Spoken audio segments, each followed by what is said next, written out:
Huwag mong papalam kung saan ka nagtatrabaho at yung bahay mo dito sa Korea, lalo na pagka wala kang visa.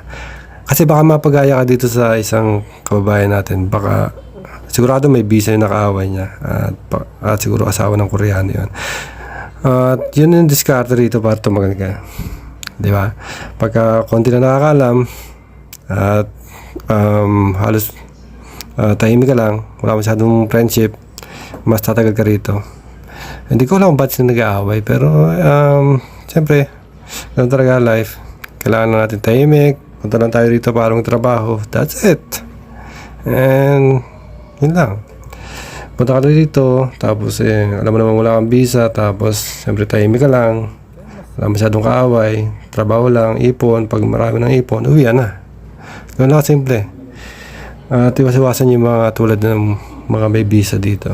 At kahit nga may visa ka tapos hindi ka pwede magtrabaho, pag na-report ka, magmumulta ka. Yung iba na-deport. Pero ganun talaga life. May mga kaaway talaga tayo dito.